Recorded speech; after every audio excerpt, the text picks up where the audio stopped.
তো এমন কি স্বার্থপর এরকম হওয়া হয় যে দিনটাও দুনিয়ার জন্য করে, দিনটাও দুনিয়ার জন্য করে। মাঝে মাঝে দেখি, রাগ হয়ে যাবেন বলবো, হ্যাঁ, কিছু লোক দেখবেন শুধু জুমার দিন আসে, কিন্তু এরম বাপ চক্কর লয়ে আসে, বইনা ঠইনা কাপড় চোপড় পারফিউম সারফিউম লাগাইয়া আইসা এলাকার সম্ভ্রান্ত লোক এমন বাপ লয়ে আসে মনে হয় আজকে আল্লাহরে নামে আলাইব, নাইলে আবাদত করে আল্লাহরে চাঙ্গে উঠাইয়া দিব। চাং বোঝেন তো, ডাকায়া শব্দ, আপনারা নাও বুঝতে পারেন। আল্লাহরে উপরে উঠাইয়া দিব। আবার দেখবেন তসবি একটা রাস্তা দিয়ে চোখতে চোখতে আইতেছে, এটা এই জন্য যে ওর স্বার্থ, এটার থেকে রিয়া পয়দা হয়। রিয়া কি? রিয়া বুঝেন? রিয়া পয়দা হয়, ওজব পয়দা হয়, এগুলো সব আরবি শব্দ। সোমা পয়দা হয় আগ্রাস থেকে, গরজওয়ালা, স্বার্থপর যখন। এটাও জীবনের রোগ, এটা মানুষকে ফতুর বানায় দেয়। অথচ হাদিসে আছে, হাদিসে আছে। কালকে রাত্রে আমি পড়তেছিলাম। আপনি বলবেন আপনি আবার পড়ার সময় পান কোন সময়? না পাই, আলহামদুলিল্লাহ। এটা অভ্যাস, না পড়লে ভালো লাগে না। যদিও ওলামা তোলাবা আছে এখানে, এদের পড়ার অভ্যাস নাই। আমাদের পড়ার অভ্যাস আছে, যদিও ঝগড়া ডেলি হয়। ঝগড়া ডেলি হয়। আমি কালকে রাত্রে 3টায় ঢুকছি বাসায়। কয়টায়? আজকেও কয়টায় ঢুকবো জানি না, কিন্তু তারপরও 1-8 ঘন্টা পড়তে ভাল লাগে, মজা লাগে। কালকে রাত্রেই পড়ছিলাম। আল্লাহ রসুল গ্যারান্টি দিতেছেন যে মুসলমানের প্রয়োজন মিটাবে ফালাহুল জান্নাহ, তাকে আমি জান্নাতের গ্যারান্টি দিলাম। আপনি ফাইল নিয়ে অফিসে গেছেন, আপনার লিগেল ফাইল, ঠিক না? ও যদি আপনার প্রয়োজনটা মিটাইয়া দিত, এই কথা মনে করা যে আল্লাহ রসুল জান্নাতের ওয়াদা করছে, তাহলে ও ডেলি জান্নাত কতটি কামাইতো। কিন্তু ও আগ্রাসওয়ালা, কি স্বার্থপর। তো ফাইলের ভিতরে আকাশের যত তারা ওনাদের এত দ্বারা, নামটা বললাম না, ঠিক আছে? আকাশের যত তারা ওনাদের অত দ্বারা। দ্বারা বাড়ি করে করবো আপনাকে না, রাখেন। স্বার্থপর। অথচ কালকে রাত্রে আমি পড়তেছিলাম, কালকে রাত্রে, এখনো বাইর করে দেখাইতে পারি, যাবে আছে ওই কিতাব, মোবাইলে লোড করা আছে, পড়তেছিলাম। যে মুসলমানের প্রয়োজনকে মিটায়া দিবে আল্লাহর জন্য, আল্লাহর রসুল বলছে ফালাহুল জান্নাহ, আমি তার জান্নাতের দায়িত্ব নিলাম।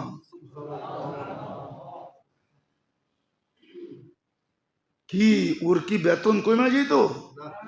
কিন্তু ওই যে স্বার্থপর, জান্নাত যায় যাক, জান্নাত যায়, জান্নাত দিয়ে কি করব? দুনিয়া হওয়া চাই, ঠিক না? হ্যাঁ, দুনিয়া মাঝে মাঝে তো দেখা যায় বাড়ি থুইয়া জঙ্গলে করে, ঠিক না? এটাও তো দেখা যায় না? দেখা যায় না?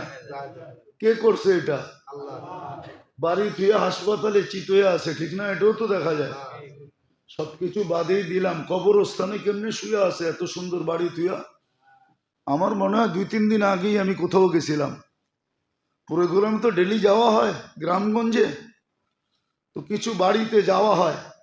তো ওই ব্যক্তির বাড়ি দেখে আমি ভাবতেছিলাম যে এই ব্যক্তি কবরে থাকবে কি করে? ওর কি একটু মনে পড়বে না যে আমার এত সুন্দর বাড়ি, আমি এখানে আছি কি করে? ভাবা তো উচিত ছিল যে কবরে এই সুন্দর বাড়ি থুইয়া থাকবো কেমনে, কিন্তু থাকতে তো হবে, গড়ালারাই তো রেখে আসবে, ঠিক না? এগুলো হলো জীবনের রোগ।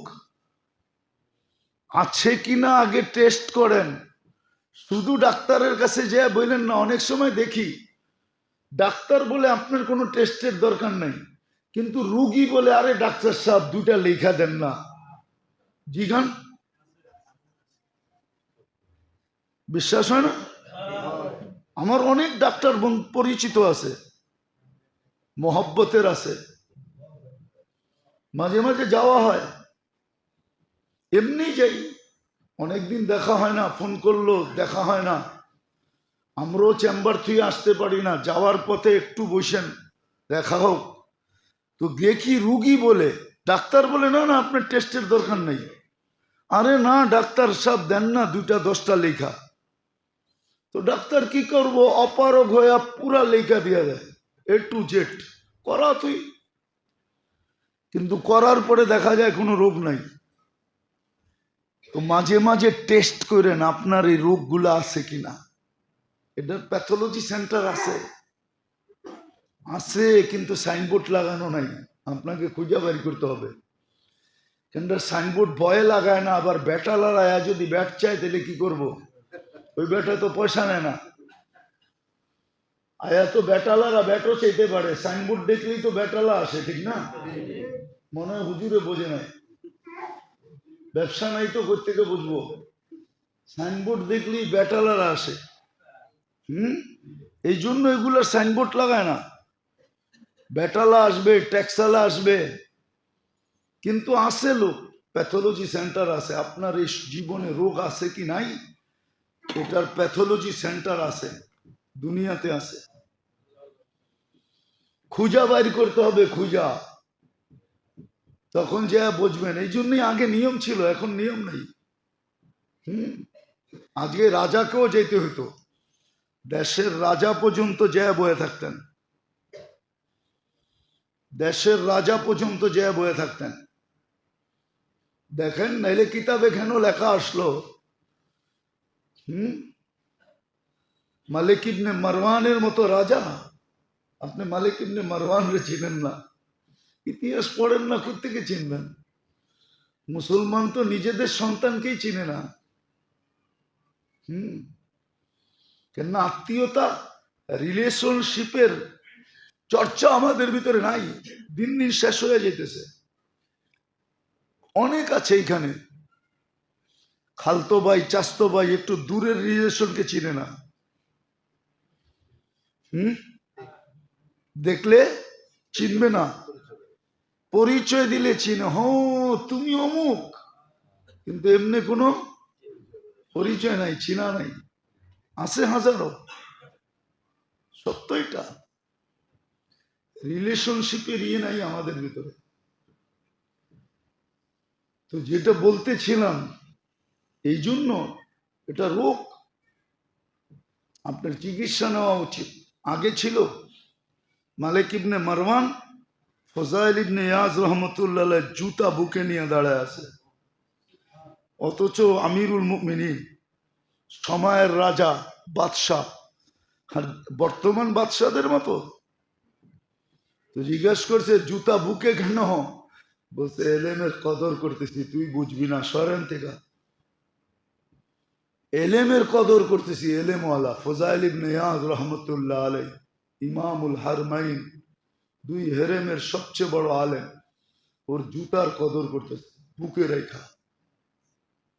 বাদশারা পর্যন্ত যেতেন, মাসের পর মাস পড়া থাকতেন, বৎসরের পর বৎসর পড়া থাকতেন, আল্লাহওয়ালাদের সোহবতে, আলেমদের সোহবতে। এখন পড়া থাকবে কেন? এখন তো আমরা প্রত্যেকেই রাগ হয়ে যাবেন, প্রত্যেকেই নিজেকে হুজুরের থেকে আপডেট মনে করি, ভালো মনে করি, যে খারাপ আছে তো মোল্লাই আছে দুনিয়াতে, আর কেউ খারাপ নাই। মোল্লারাই কি, আর কেউ খারাপ নাই, আমরা সব ভালো। মোল্লারা না থাকলে আমরা ঠিক থাকতাম, ঠিক না? আমি তো মাঝে মাঝে বলি, নেটের মাধ্যমে মোল্লা উঠায়া দেওয়া যায়, নেটের মাধ্যমে কম্পিউটারে যায়েন, দুনিয়াটা নিয়ে আসেন, এখন দেওয়া দেয়, মোল্লা গুড়ারে বাইসা বাইসা উঠায়া দিয়ে তারপরে টেলিভিশনে কম্পিউটারে দেখেন দুনিয়াটারে কেমন দেখা যায়। মোল্লাগুলা উঠায়া দিতে দেরি, দেখবেন আপনার কম্পিউটারের কালার চেঞ্জ হতে দেরি করে না, খোদার কসম চেঞ্জ হবে, আপনি করে দেখেন আপনার কম্পিউটারের কালার চেঞ্জ হয়ে যাবে। কিন্তু আজকে সমাজ ভাবে কি মোল্লাই সব নাটের কি নাটের গুরু, এটিকে উঠে দিলে আমরা ভালো থাকতাম। তোমরা ভালো থাকতে, তাহলে তোমাদের জন্য রাত্রে কান্ত কে? রাত্রে মুসল্লায় পড়ে কে কান্ত? এই কথা বইলা किसी को सोने में मजा, किसी को खाने में, किसी को मजा आता है सोने में, किसी को आता है खाने में, हमें तो मजा आता है तेरे आगे रोने में। তোর জন্য কে কান্ত? কে উঠা বাংলাদেশের পরিবেশকে এই লাল সবুজের পরিধিকে আধ্যাত্মিক সুরক্ষার চাদর দিয়ে কে ডাকতো? মোল্লারাই তো ওইটা রাত্রে ঢাকে। যখন তুমি ঘুমে থাকো, 40,000 হেফজোখানার ছেলেরা রাত্রে ঘুমের থেকে উঠা লাল সবুজের পরিধিকে আধ্যাত্মিক সুরক্ষার চাদর দিয়ে ঢেকা দেয়। আমার তো বিশ্বাস, আমার কথা লেখা রাখেন, আমি মাটি টেস্ট করে বলতেছি, মাটি সয়েল টেস্ট করে, যে বাংলাদেশ নিয়ে খেলবে, এই মাটি আপনি চিনেন না, আমার সয়েল টেস্টে বলতেছি, আমার কোনো সংস্থান না, এই দেশ নিয়ে যে খেলবে একদিন আগে বা পরে সে বেইজ্জত হবে, এতে কোনো সন্দেহ নেই। যদি কোনো পরাশক্তিও খেলতে চায় ও বেইজ্জত হবে। এই দেশের মানুষের খেলতে হবে না, এই মাটি খেলবে। আপনি জানেন না এই মাটি কোন মাটি? আপনি আমার মতো ইতিহাস পড়েন না, পড়লে আপনি আমার কথা একমত হইতেন। আমি ইতিহাস পড়া বলতেছি, পড়া, কেননা পড়াই আমার নেশা। আমার বেশি কিছু নেশা নাই। খাওয়া আমার নেশা না, পান আমার নেশা না, পান করা আমার নেশা না। হ্যাঁ, আরেকটা আছে, পান খাওয়া নেশা আর পড়া নেশা, এই দুটা ছাড়া কোনো নেশা নাই। আমি সয়েল টেস্ট করে বলতেছি, এই মাটি নিয়ে কোনো পরা শক্তিও যদি খেলে তো বেইজ্জত হবে। লেখা রাখেন আপনি, আমি নাও থাকতে পারি, আপনি দেখবেন ও বেইজ্জত হবে। আপনি চেনেন না বাংলাদেশের মাটি কোন মাটি? আপনি কোন মাটিতে জন্ম নিয়েছেন এটা আপনি জানেন না। আপনি রাত্রের আকাশ দেখেন তো না, ঘুমায়া থাকেন, নাহলে টেলিভিশন দেখেন, ছাদে ওঠেন। আমরা সারা রাত্র রাস্তায় থাকি, আমরা মাঝে মাঝে আকাশ দেখি। বেশিরভাগ সময় রাত্রে ল্যান্ডিং হয় বাংলাদেশে। বিদেশে যখন যাই তো রাত্রে আসি। প্লেনে তো বৎসরে 200-100 বার চড়া হয়, তো আমরা আকাশ দেখি যে বাংলাদেশের আকাশের কালার কি। এই মাটি বড় খতরনাক মাটি। এই জন্য কেউ যদি খেলতো, ওর বিবেক বুদ্ধি থাকলে ও খেলতো, ঠিক মতো খেলতো, উল্টাপাল্টা খেলতো না। এই মাটি বড় খতরনাক মাটি, মানুষের খেলতে হবে না। তো যেটা বুঝাইতেছিলাম, এটা হলো রোগ, স্বার্থপর হওয়া, এটা হলো জিন্দেগির রোগ। আরো 2-1টা রয়ে গেছে, বাঁচলে আবার শোনাবো নে। চিকিৎসা নেন, টেস্ট করেন আপনার ভিতরে আছে কিনা, বৈশা বৈশা ভাবেন, নিজে নিজে ভাবেন, নিজে নিজে চিন্তা করেন যে এই রোগগুলো আমার আছে কিনা। নিজে নিজে ভাবেন। আপনি যদি নিজে নিজে ভাবেন তো আল্লাহ আপনাকে শুধরায়া দিবে, বুঝায়া দিবে, আল্লাহ জানায়া দিবে। আছে না? না নাই? আমরা সবাই স্বার্থপর, কিন্তু স্বার্থটা ফিট হওয়া দরকার ছিল এক জায়গায়, ফিট হয়ে গেছে আরেক জায়গায়। আখেরাতের ব্যাপারে যদি স্বার্থপর হইতো, স্বার্থপর বুঝেন তো, স্বার্থ ছাড়া কিছু করে না, লাভ ছাড়া কিছু করে না, স্বার্থ ছাড়া কিছু করে না। স্বার্থ থাকলে করে, নিঃস্বার্থ কিছু করে না। কিন্তু এটা হওয়া দরকার ছিল আখেরাতের জন্য। কামল ছোট থেকে ছোট, ওইটাও সামনে আসলে ছাড়ার কথা ছিল না।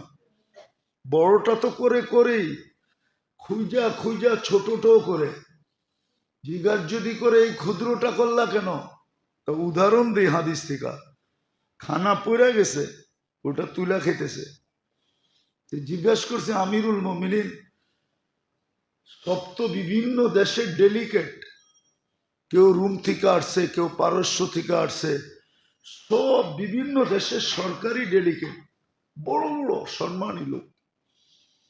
আপনি এই মুহূর্তে নাটকায় খেলেও তো পারতেন, অন্য মুহূর্তে খেতেন। তো বলছে আখেরাতের স্বার্থ আছে, আউত্রুকু সুন্নাত হাবিবি লিহা উলাইল হুমাকা, আহম্মদদের জন্য আল্লাহ রসুলের সুন্নত ছেড়ে দিব। ওনার জীবনের একটা আজীব কাহিনী আছে। বাইতুল মুকাদ্দাস যখন মুসলমান জয় করেন, তো ইহুদিদের একটা অনুরোধ ছিল যে আমরা চাবি ওই পর্যন্ত দিব না যতক্ষণ আমিরুল মুমিনিন না আসবে। দেশ নিয়ে গেছো নিয়ে যাও, বাইতুল মুকাদ্দাসের চাবি দিব না। কেন আমাদের কিতাবে লেখা আছে যার হাতে চাবি যাবে তার পুরা সবকিছু আমাদের কিতাবে লেখা আছে, আমরা মিলায়া দেখবো এই ব্যক্তি সেই ব্যক্তি কিনা। এর আগে চাবি দিব না, জান দিয়া দিব, চাবি দিব না। তো উনি যখন চিঠি পায়ে রওনা হইলেন আর শামের সীমান্তে ঢুকলেন, শামের সীমান্তের কাছে পৌঁছলেন, তো রাত্র হয়ে গেল, ওইখানেই উনি অবস্থান নিলেন। কিন্তু সারা রাত্র বৃষ্টি ছিল, সকালবেলা পালা ছিল উনি উটের রশি টানবেন, আর ওনার খাদেম বা গোলাম কৃতদাস উটের উপরে চড়বে। এইভাবেই সফর চলতেছিল, যে কিছু পথ আমি উপরে থাকবো তুমি রশি টানবে, কিছু পথ আমি রশি টানবো তুমি উপরে থাকবে। কর্মচারী দেখা,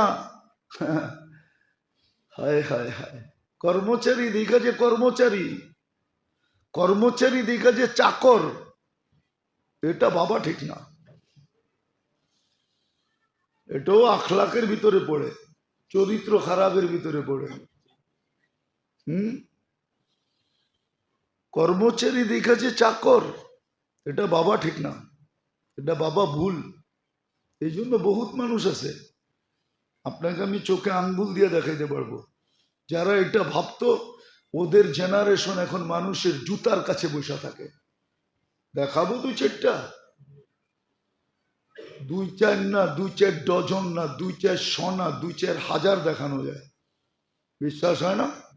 এক যুগে আমাদের দেশে জমিদারি প্রথা ছিল, জমিদার প্রজাদেরকে চাকর মনে করত। বাংলাদেশের সমস্ত জমিদার ফ্যামিলি খোঁজেন, অধিকাংশের সন্তান দেখবেন মানুষের চামচামি করে, চামচামি চামচ হিসাবে পিচ পিচ ঘুরে। ওইটার কুফল। ওই যে বাপদাদা মানুষকে চাকর ভাবত, যদিও কবর থেকে দেখে, কিন্তু প্রতি উত্তর করার ক্ষমতা নেই। আজকে ওর জেনারেশন চাকর। ও যদি মানুষকে চাকর না ভাবত, এই জন্য আল্লাহ রসুল যাওয়ার সময় চিৎকার দিয়েছেন দুটা জিনিসের কথা বলে, আসসালাহ ওয়া মা মালাকাত আইমানুকুম, তোমাদের অধীনস্থদের খবর নিও। অধীনস্থ আল্লাহ বানাইছে বিদায় ওকে চাকর পাইব না। আজকে আমাদের বিত্তশালীদের স্বভাব এটা, কর্মচারীরা চাকর ভাবে, চাকর, এটা আমার চাকর। চাকরি করে বিদায়, চাকর বাবা ঠিক না। তো যেটা বুঝাইতেছিলাম, সর্বশেষ তারপরে যে রোগ হয় সেটা হলো স্বার্থ। ওমর রাদিয়াল্লাহু তাআলা আনহু ঢুকতেছিলেন, তো আবু উবায়দা রাদিয়াল্লাহু তাআলা আনহু মিশর স্বাধীন করছেন, আরে শাম স্বাধীন করছেন উনি, আবু উবায়দা রাদিয়াল্লাহু তাআলা আনহু, উনি সেনাপতি ছিলেন। আর ওই যুগে সম্ভ্রান্ত লোকেরা সব শামে বাস করত। এখনো আছে, প্রত্যেক দেশের কিছু এরিয়া আছে যেখানে সম্ভ্রান্ত লোকেরা থাকে। অন্যদের ওইখানে থাকা অ্যাবিলিটিও হয় না, আবার ওনারা পছন্দও করেন না যে অন্য লোক থাকুক। তো সম্ভ্রান্ত লোকেরা থাকে, যেমন গুলশান, বনানী, ধানমন্ডি, বাড়িদালা, মিন্টু রুট, কিছু ফ্ল্যাট আছে, ওইখানে সম্ভ্রান্ত লোকেরা থাকে, অন্য কেউ থাকে না। আপনি ঢুকলে দেখা যাবে পারে না, ল্যাংটা করে চেক করবে। আছে না? না নাই? মনে হয় নাই? চিনেন টিনেন না মনে হয়? আমি চিনি, মাঝে মাঝে যাওয়া হয়, দেখি আমারে চেক না করলেও অন্যেরে চেক করে, অন্যেরে চেক করে। আছে কিছু জায়গা এরকম। আমরা মুরব্বী ছিলেন, দুনিয়ার থেকে চলে গেছে, এক জায়গায় গেছে, কয়েকখানে লুঙ্গি পরে ঢুকা যাবে না। তো উনি লুঙ্গি জুব্বা পড়া ছিল, লুঙ্গি খুলে ফেলাইতেছিলেন। যে লুঙ্গি যখন পড়া ঢুকা যাবে না, তো লুঙ্গি রেখা যাই, আমার তো জুব্বা পড়া আছেই, অসুবিধা কি? হ্যাঁ হ্যাঁ, আপনার মনে হয় চিনেন না, ঠিক না? আছে, চলেন আমার সাথে দেখা দিব। উত্তরে আছে কিছু খাওয়ার হোটেল আছে, লুঙ্গি পরে ঢোকা যায় না। লুঙ্গি পরে গেলে আপনাকে ঢুকতে দিবে না, লুঙ্গি পরে গেলে আপনাকে ঢুকতে দিবে না। তো ওইখানে এরমই করা উচিত, লুঙ্গি খুলে রেখা যেই তোর কাছে আয়া, আবার পরে পড়বো না, কি কন? তো যেটা বুঝাইতেছিলাম, স্বার্থ এটা জীবনের রোগ। বহুত লোক আছে স্বার্থপর, এটাকে আগ্রাস বলে, করাস, স্বার্থপর। এটাও জীবনের রোগ। তখন ও দুনিয়ার স্বার্থ দেখে, আখেরাতের স্বার্থ দেখে না। এটাই কোরআনে ইঙ্গিত দিছে। তখন ও অন্ধ হয়ে যায়। তামাল কুলুবুল্লাযী ফিস সুদূর, দিলের ভিতরে যে মনটা আছে ওটা আন্ধা হয়ে যায়, চোখে অন্ধ হয় না। হ্যাঁ, চোখে অন্ধ হবে কালকে। ওমান আরাদা আন যিকরি ফাইন্না লাহু মাঈশাতান দানকা ওয়া নাহশুরুহু ইয়াওমাল কিয়ামাতি আ'মা। কিয়ামতের দিন অন্ধ উঠবে। আজকে দিলের চক্ষু অন্ধ হয়ে যায়, সত্য এটাই। দুনিয়া শিখতে হয় না, এমনি শেখা যায়। বহুত পাবলিক আছে দুনিয়ায়, আমি চোখে আঙ্গুল দিয়ে দেখাইতে পারবো। ঢাকা শহরেই তো বড় হয়েছি, বড় তো ঢাকা শহরেই হয়েছি। আমার মনে আছে আমি কোনখানে ছিলাম, বলাকা সিনেমা হলের সামনে দিয়ে যখন ট্রেন লাইন ছিল, আর ফুলবাড়িয়া এসে থামতো, তখন মনে আছে আমার 10 পয়সা দিতাম, ট্রেনের লাইনের উপরে ট্রেন যাইতো, তো এত লম্বা হয়ে যেত, এক আঙ্গুলের সমান। আর বাড়িতে গেলে দে পিটা, কেননা তখন 10 পয়সার দাম ছিল। তখন 10 পয়সার, হ্যাঁ, কয়েকবার ভুলে 1 টাকা দিয়া দিছিলাম, পিটা এখনো মনে আছে। 1 টাকা দিয়ে তখন বাজার করা যেত। দেখছেন কিনা জানি না, বলাকা সিনেমা হলের সামনে দিয়ে রেল লাইন। তখন আমরা নীলক্ষেতে থাকতাম, নীলক্ষেত কোয়ার্টারে, ইউনিভার্সিটির কোয়ার্টার যেটা নীলক্ষেত, ওইখানে থাকতাম। তো ঢাকা শহরেই তো বড় হয়েছি, দেখাইতে পারি। দুনিয়া এমনি বুঝা যায় মানুষ, এটার জন্য বেশি শিক্ষা দীক্ষা লাগে না। নাহলে আমি নাম নিলে আপনারা এখনো চিনবেন, কোনো শিক্ষা দীক্ষা ছিল না। এখন হয়তো প্যারাডোতে চলে, চার্টার্ড অ্যাকাউন্টেন্টের কাছে চাকরি করে, বিরাট কোম্পানি, লক্ষ লক্ষ লোক সালাম দেয়, কিন্তু শিক্ষা দীক্ষা তেমন নাই। কোনো অক্সফোর্ড ইউনিভার্সিটিতে পড়ে নাই, ঢাকা ইউনিভার্সিটির বারিন্দাও দেখে নাই। বাকিগুলা বাদ দিলাম, আমি নাম নিয়ে নিয়ে বলতে পারি, আমার এটা এত ডাল না। আলহামদুলিল্লাহ, সুম্মা আলহামদুলিল্লাহ, ব্রেন বড় পরিষ্কার এখনো। নাম বলবো না, কিন্তু দিস আসল যে শিক্ষা ওইটা শিখতে হয়। জাহালাতের রোগ, এটাকে অজ্ঞতা বলে, জাহালত বলে। এই জন্যই শিখতে বলছিল, আসল শিক্ষা শিখো, কয়টা শিখতে হবে এটাও বলে দিছিলেন, এটার উপরে কিতাব আছে, এই কয়টা শিখো। তারপরে যেটা হয় এটা হলো গাফলত, উদাসীন থাকা, সারাদিন আল্লাহকে ভুলা বসা থাকা। কি বলবো একটা, না রাগ হয়ে যাবেন?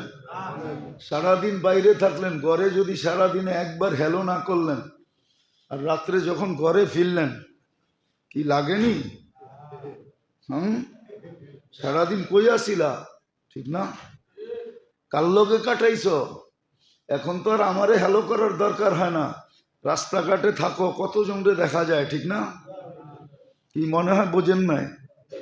হ্যাঁ হ্যাঁ, তো সারাদিন আল্লাহটা ভোগ করেন, একবারও তো আল্লাহ বলি না, একবারও তো আল্লাহকে হ্যালো কই না, এটার নাম গাফলত। সারাদিন ভোগ করি কাঠটা, মনে হয় আগেরটা বুঝাইতে পারি না। সারাদিন ঘরে হ্যালো করেন না, ঠিক না? আবার পরে কি শরীর পর্যন্ত সুঙ্গা দেখে, শরীর যে অন্য কোনো ঘেরান আসে কিনা, না সঙ্গে না। মনে হয় বুঝাইতে পারি না। যদি এইটা হয় তো সারাদিন বুক করেন কাঠটা। হ্যাঁ, আল্লাহকে তো একবারও হ্যালো বলে না, আল্লাহ ডাকে না, এটার নাম গাফলত, এটা রোগ, এটাও জীবনের রোগ। এটার থেকে অনেক কিছু তৈরি হয়, অনেক কিছু তৈরি হয় গাফলত থেকে। এই জন্য বলছে এটার থেকে চিকিৎসা করো, যেন দিনে অনেকবার, কয়েকবার, শতবার যেন তুমি আল্লাহকে হ্যালো বলো, হ্যালো বলো তুমি। বলে তারপরে রোগ যেটা হয়, তারপরে রোগ যেটা হয় এটা হলো আখলাক। আখলাকের দুর্বলতা হয়, আখলাক থাকে না, চরিত্র বলতে কিছু থাকে না। আর চরিত্র যখন খারাপ হয়, কাহিনী মনে উঠছে সত্য, এই জন্য বলতেছি, নাহলে বলতাম না। বাগদাদে বলে একবার আছে না আমাদের দেশে, পাগল মহিলা থাকে রাস্তাঘাটে। হ্যাঁ, বলে এ বলে প্রেগনেন্ট হয়ে গেছে। তো বাদশাহ প্রশ্ন করছে যে এটা করলো কে, বাহির করো, কে করলো? তো গোয়েন্দা খুঁজতে খুঁজতে খুঁজতে খুঁজতে একদিন দেখতেছে এক ব্যক্তি, আগের যুগে তো কালি বানাইতে হইতো, আমরাও কালি বানাইতাম, কলমে ভরতে হইতো অথবা চুবায় চুবায় লিখতে হইতো, ঠিক না? আমরাও কালি বানাইতাম ছোটবেলা, অথবা দোয়াত কিনতে পাওয়া যেত, নাম ভুলে গেছি, কি কোম্পানি জানি ছিল, 2-3টা কোম্পানি ছিল, কালি খুব ভালো ছিল, ঠিক না? ওটার ভিতরে হয়তো বইরা নাইলে চুবায়া লিখতাম, মনে আছে?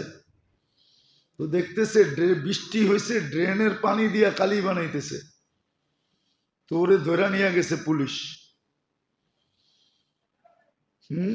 বলছে ওর রুচি খারাপ, ওই এই কাজ করতে পারে, নাহলে কেউ করতে পারে না। বলে যখন ওর কাছ থেকে জেরা করছে, পিটাইছে, তো ও স্বীকার গেছে, হ্যাঁ আমিই করছি। তো মানুষের চরিত্র যখন নষ্ট হয়, এটাও রোগ, এটাও এটাও এটাও রোগ, এটাও রোগ, চরিত্র নষ্ট হয়ে যাওয়া, এটাও রোগ, এটাও কি বিরাট বড় রোগ। বিরাট বড় রোগ হয়, বিরাট বড় রোগ। এটা দ্বারা সব অতিষ্ঠ হয়ে যায়, সব। চরিত্র যখন খারাপ হয় তখন কি করে? সমাজ অতিষ্ঠ হয়, সমাজ। এটাও জীবনের রোগ, চরিত্র খারাপ হয়ে যাওয়া, আখলাক নষ্ট হয়ে যাওয়া। আর আখলাক যখন সুন্দর হয়, হায় হায় হায়, আখলাক যখন সুন্দর হয় তখন গ্রান যেরকম মানুষকে বাগানের দিকে টাইনা নিয়ে আসে, ফুলের গ্রান কিন্তু মানুষকে ফুলের কাছে নিয়ে আসে, ফুলের গ্রান। মানুষকে কি করে, কোথায় টানে? বাগানের দিকে, ফুলের কাছে টাইনা নিয়ে আসে, ঠিক না? আখলাক যখন সুন্দর হয় তো মানুষকে ওর দিকে টাইনা নিয়ে আসে। সত্য এটা। আর আখলাক বড় উঁচা, ওয়েট অনেক বেশি। দুনিয়ায় সবচেয়ে ওয়েটওয়ালা কি জিনিস জানেন? লোহায় ওজন বেশি না সীসায় ওজন বেশি? কোন জিনিসে ওজন বেশি জানেন? পারতে ওজন বেশি। সবচেয়ে ওজন বেশি কিসে? পারতে ওজন বেশি। লোহার চেয়ে ওজন বেশি, সীসার চেয়েও ওজন বেশি। পারত চিনেন? পারতে কি ওজন বেশি। সমস্ত আমলের ভিতরে আখলাকের ওজন বেশি। যার আমল নামায় আখলাক যদি একটাও থাকে, যদিও আখলাকের শাখা প্রশাখা 360টা, একটাও যদি কার আমল নামায় থাকে, তাহলে ওই আমল নামা একটাই ঝুঁকানের জন্য যথেষ্ট। অপর সাইডে গুনাহ যত থাকুক, এক আখলাকে পাল্লা ঝুঁকায় দিবে। আখলাক বড় ওয়েটালা, বড় ওজনদার, বড় ওজনদার। আর আখলাকের পরিচয় আছে, আখলাক আলাকে। তো বললাম যে আখলাক না থাকা, চরিত্র নষ্ট হওয়া, এটাও জীবনের রোগ। চরিত্র নষ্ট হওয়া এটা জীবনের রোগ, জীবনের রোগ। তারপরে যেটা, সেটা হলো স্বার্থপর হওয়া, জীবনের লোক স্বার্থপর।